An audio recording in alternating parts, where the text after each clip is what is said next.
Hoje eu vou falar um pouquinho sobre os macronutrientes e eu vou começar falando dos carboidratos. Para quem não sabe, uma das principais funções dos carboidratos é fornecer energia para o nosso corpo, para que a gente consiga cumprir as tarefas diárias, de cada dia, como respirar, andar, raciocinar, porque sem carboidrato a gente não funciona direito. E para quem não sabe, cada grama de carboidrato fornece 4 calorias. Os carboidratos são divididos em duas classes. São divididos entre carboidratos simples e complexos, onde os carboidratos simples têm absorção rápida pelo nosso organismo, enquanto os carboidratos complexos têm absorção mais lenta. Muita gente fala que a farinha de trigo branca, o arroz branco, o macarrão e os pães são carboidratos ruins, que são vilões, que a absorção deles é muito rápida, que eles são carboidratos simples. Mas isso é balela, gente. Por quê? Na realidade, o trigo, o arroz branco, o macarrão, os pães, eles são carboidratos complexos, pois eles são polissacarídeos. Já os carboidratos simples, eles são monossacarídeos e disacarídeos, tá? É uma coisinha assim relacionada com química, que eu não vou explicar aqui no momento. Mas enfim, então, todos esses alimentos que eu estou citando aqui, eles são carboidratos complexos, sim, somente são refinados. Eles são refinados porque eles sofrem um processo de refinamento na indústria, entendeu? No qual eles retiram toda a fibra desses alimentos. E eu lhe pergunto, carboidratos são vilões? O que vocês acham? Não, os carboidratos não são vilões. Mas por que eles são considerados vilões? Porque muita gente fala que os carboidratos fazem engordar. E por que isso acontece? Por falta de conhecimento das pessoas que passam essas informações na internet, nas redes sociais ou até pessoalmente, e também por causa do consumo excessivo de carboidratos refinados e alimentos industrializados. Mas por que os excessos engordam? Como eu já disse anteriormente, os carboidratos eles fornecem energia.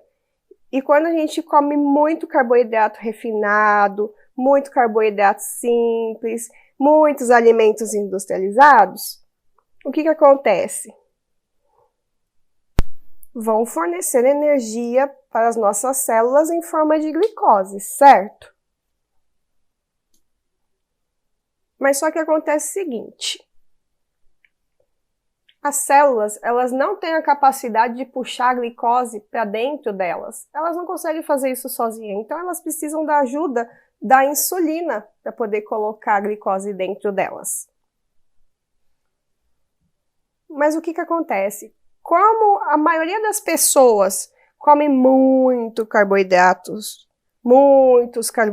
refinados, carboidratos simples, junto com alimentos industrializados, às vezes a pessoa não come muitas fontes de fibras, sabe? Então o que acontece? Chega uma hora que não cabe mais glicose na célula. Chega uma hora que a insulina não consegue mais colocar glicose na célula. E o que acontece? O que a insulina faz com essa glicose que sobra? A insulina simplesmente ela vai transformar essa glicose em triglicérides. O que é isso? Gordura. Ela vai armazenar a gordurinha ali, no seu tecido adiposo. E é por isso que você engorda. Entendeu? E quando isso acontece, acaba se tornando um hábito rotineiro, que você sempre tem esse tipo de alimentação, com muito carboidrato refinado, muito carboidrato simples, muito alimento industrializado, e vira um hábito, pode ocorrer uma resistência insulínica e virar diabetes tipo 2. Mas tá bom, Michele, o que é uma resistência insulínica? A resistência insulínica acontece assim, Você já tem a rotina de consumir muitos alimentos refinados, certo? Você já ganhou peso em gordura corporal.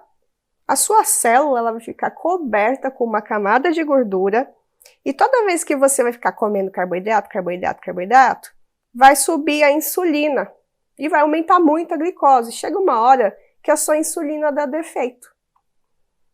Então, a insulina ela vai tentar colocar a glicose dentro da célula, só que ela não vai conseguir porque vai ter aquela barreira de gordura. Só que a insulina, como ela está com defeito, às vezes ela vai transformar essa glicose em gordura e muitas vezes vai jogar essa glicose na corrente sanguínea, vai deixar ela lá espalhada. E é aí que isso vira diabetes tipo 2.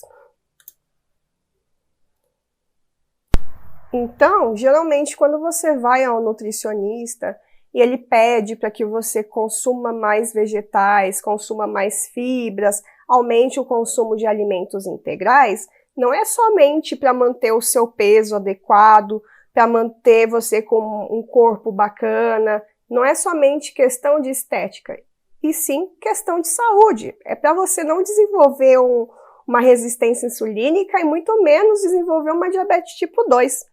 E aqui está os alimentos que são fontes de carboidratos. Os alimentos fontes de carboidratos geralmente são todos os alimentos de origem vegetal. Sim, até uma folha de alface tem carboidrato, porém ela tem menos carboidrato do que uma batata, do que uma mandioca, do que um inhame, entendeu? Algumas verduras, elas vão ter mais carboidratos que as outras, no caso, leguminosas, as frutas. Então, assim, geralmente, alguns vegetais vão ter mais carboidratos que os outros, entendeu? Só que o carboidrato você também encontra no leite, em forma de lactose, que é o açúcar do leite, só que a quantidade não é grande. Também você vai achar o carboidrato no mel, nas massas em geral, na aveia, nos doces, nos açúcares, na granola, entendeu? Então, assim, os carboidratos praticamente eles estão em todos os alimentos. Agora nós vamos falar um pouquinho sobre as proteínas. Para quem não sabe, uma das funções das proteínas é a função de transportar. Ela transporta oxigênio para os nossos pulmões em forma de hemoglobina, né? Ela também tem função hormonal, que muitos hormônios do nosso corpo são especializados em regular o metabolismo, como no caso da insulina. E ela também tem função estrutural, né? Ela é uma das principais matérias-primas das estruturas das nossas células, dos nossos músculos, da pele, da cartilagem, dos ossos, das unhas e dos cabelos também. E cada grama de proteína, assim como os carboidratos, também fornece 4 calorias em forma de energia para o nosso corpo. E existem fontes de proteína de origem animal e de origem vegetal. As proteínas de origem animal geralmente são proteínas completas. O que são isso? O que é isso, Michele? Na realidade, é um tipo de proteína que tem todos os aminoácidos essenciais, entendeu? Então, no caso assim, geralmente a proteína vegetal, ela não tem todos os aminoácidos essenciais que o nosso corpo precisa. Mas tá bom, Michele, eu não quero comer carne, eu não vou conseguir absorver proteína? Você vai sim, desde que você faça a combinação de leguminosas com cereais. O que são cereais? Cereais é arroz, é milho, entendeu? É amaranto. E o que são leguminosas? Feijão, ervilha, lentilha, grão de bico, soja. Para você ter uma ideia, você já ouviu falar que arroz e feijão são o casal perfeito? Sabe por quê? Porque todas as proteínas que não tem no arroz tem no feijão e todas as proteínas que não tem no feijão tem no arroz. Então, eles acabam se completando e oferecem todos os aminoácidos essenciais que a gente precisa, entendeu? Então, se você fizer a combinação de algum tipo de cereal com uma leguminosa, você já vai estar fornecendo os aminoácidos essenciais que seu corpo precisa, sem necessariamente ter que comer carne, entendeu?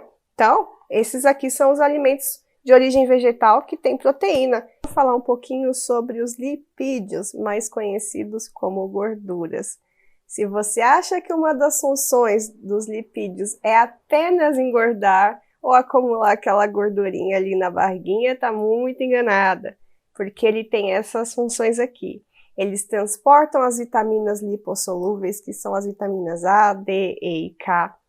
Eles fazem com que você fique mais saciado por mais tempo, porque eles retardam o esvaziamento gástrico. eles protegem os órgãos, fornecem energia para o nosso corpo e ainda controlam a nossa temperatura corporal.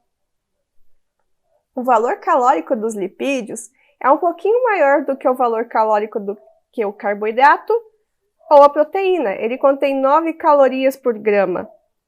Os lipídios, eles se dividem em gorduras saturadas, poliinsaturadas, monoinsaturadas e gordura trans.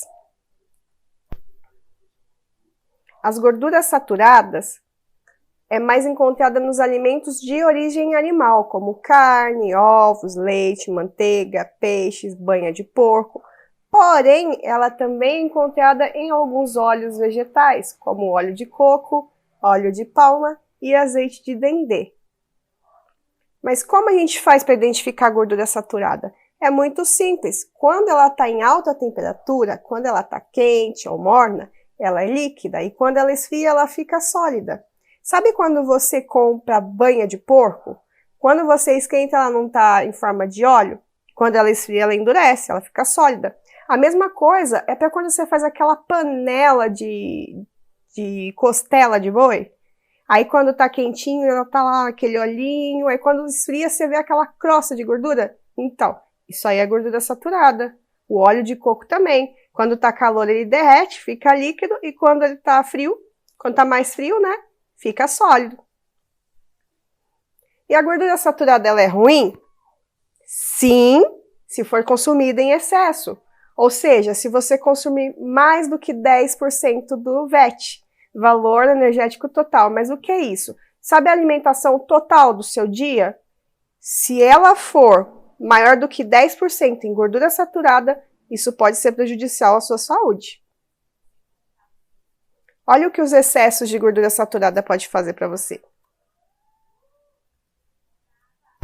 Elas aumentam os níveis de colesterol ruim, que é o LDL. Ela causa aterosclerose, que é o entupimento dos vasos, né, e das artérias. Ela causa obesidade e também pode causar doenças cardiovasculares, como hipertensão, AVC, infarto. As gorduras insaturadas, elas são gorduras boas. Agora eu vou falar sobre as gorduras boas, né? Que são as gorduras poliinsaturadas e monoinsaturadas. As gorduras poliinsaturadas também são conhecidas como ômega 3 e ômega 6. As gorduras poliinsaturadas são encontradas em alguns peixes, como a sardinha, o atum, o salmão, a cavalinha, em sementes, nos óleos vegetais, nos azeites e nas castanhas, nos óleos vegetais prensados a frio, tá?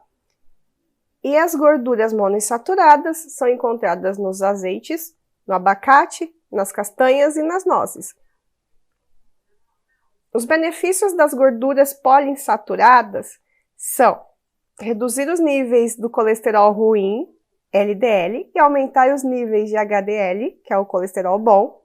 Elas reduzem os níveis de triglicérides, elas previnem AVC, hipertensão, doenças coronárias. Também elas reduzem a quantidade de gorduras nos vasos sanguíneos. Daquelas placas de gordura, sabe? Gordura trans é ruim? Sim. Por que a gordura trans é tão ruim? É simples. Nosso organismo não absorve ela de jeito nenhum e ela fica lá entupindo nossos vasos sanguíneos, entendeu? Fora que ela aumenta os níveis de colesterol ruim e diminui o colesterol bom. Sem dizer que ela aumenta os riscos de AVC, infarto, diabetes, parada cardíaca. Ela também causa obesidade e inflamações. E ela está relacionada com aumento de risco de infertilidade, mal de Alzheimer e alguns tipos de câncer. Só por isso que ela é ruim. Como é que ela é feita? Ela é feita a partir de óleos vegetais que sofrem um processo de hidrogenação, no qual é adicionado hidrogênio e um metal catalisador. Ou seja, de líquida, ela passa a ser sólida. E ela não é uma gordura natural, entendeu? E por que ela é utilizada pela indústria? Ela é utilizada principalmente em alimentos industrializados, né? Mas ela é porque ela melhora o sabor, aumenta o tempo de validade, também melhora a textura do alimento, fora que ela é muito mais barata do que as outras gorduras. Mas como é que eu vou saber se o alimento tem gordura trans? É simples, é só você procurar na lista de ingredientes, no rótulo. Se aparecer esses nomes aqui, ó, você pode ter certeza que esse alimento que você comprou tem gordura trans. A gordura trans ela tem vários apelidos, como gordura vegetal hidrogenada, gordura parcialmente hidrogenada ou interesterificada, óleo vegetal hidrogenado e óleo hidrogenado. Quais são as recomendações? Sim, infelizmente, ainda a gente pode consumir esse negócio. Ela não deveria ser consumida jamais, né? É um fato, já que ela faz mal, nosso organismo não absorve, mas enfim. O Ministério da Saúde determinou que é aceitável consumir até 2 gramas de gordura trans ao dia. Ele acha que isso é seguro para o nosso organismo, né? Aí a Anvisa determinou que quando uma porção de alimento possui até 0,2 miligramas de gordura trans no rótulo, pode dizer que o produto não tem gordura trans. Mas como assim, Michele? Vamos supor que você compra um pacote de bolacha, água e sal, só que você não vai ler o rótulo, você não vai ver a lista de ingredientes, não vai ver a tabela nutricional, não vai ver nada. Você vai comer, normal, não vai olhar nada, não vai se preocupar com nada. Aí você resolve olhar e lá tá escrito assim que uma porção, que tem 2 biscoitos, tem 0,2 gramas de gordura trans. Até aí, de acordo com a Anvisa, não tem gordura trans. Mas aí você lembrou que você comeu 10 biscoitos. Você comeu 5 porções, que tem 1 grama de gordura trans. Então, você está consumindo, sim, gordura trans. Aqui é o cálculo, né? Para saber quanto que tem de gordura trans nas 5 porçõezinhas dos biscoitinhos de água e sal, tá? 5 porções vezes 0,2, que é aquele valor que eles consideram que não tem gordura trans, dá igual a 1 grama de gordura trans nessa porçãozinha de 10 bolachinhas aí. Tá, Michele, mas como é que eu faço para calcular a gordura trans de um pacote inteiro? Vamos supor, de uma barra inteira de chocolate, se lá eles colocam só a quantidade de uma porçãozinha. Eu coloquei um exemplo. Vamos supor que no rótulo de um chocolate tá dizendo que uma porção de 25 gramas, que são 3 quadradinhos, tem 0,2 gramas de gordura trans, certo? Nessa porçãozinha, a quantidade de gordura trans não é relevante, não é prejudicial, é como se não tivesse gordura trans ali. Então, como é que você faz para saber quanto que tem de gordura trans na barra inteira de 126 gramas? Você vai fazer a regrinha de 3. Você vai multiplicar, ó, 126 vezes 0,2 de gordura trans, dividido por 20 gramas de chocolate. E aí, na sua barrinha de chocolate, na sua barrinha inteira, você tem 1,26 gramas de gordura trans. Entendeu? Ou seja, tem gordura trans, certo? Isso se você comer só uma barra. Se você comer 2, você já ultrapassa a quantidade segura, né, do consumo de gordura trans ao dia. Michele, em que lugar do rótulo tá constando que tem a porção lá de chocolate? Em que parte? É bem aqui, ó, bem no início do rótulo. Você vai olhar o rótulo, onde tem a tabela nutricional, onde está escrito informação nutricional, geralmente está aqui, ó, onde tem essa setinha. Porção de 30 gramas, aqui eu peguei tabela nutricional de um biscoito recheado muito conhecido, um que é bem escurinho, que tem o recheio branco, sabe? Eu não vou falar o nome. É uma porçãozinha aqui de 3 biscoitos, que tem 30 gramas, tá? Sendo que o pacote inteiro tem 140 gramas. Então, para você saber quanto tem de gordura trans nesse pacotinho de biscoito, é só você fazer aquela regrinha de 3. Então, é aqui que você encontra essa informação. É aqui e lá na lista de ingredientes. E aqui, ó, Eu vou deixar para vocês alguns alimentos que têm a gordura trans. A maioria deles tem, né? Mas como eu disse anteriormente, é aconselhável que vocês leiam a lista de ingredientes sempre.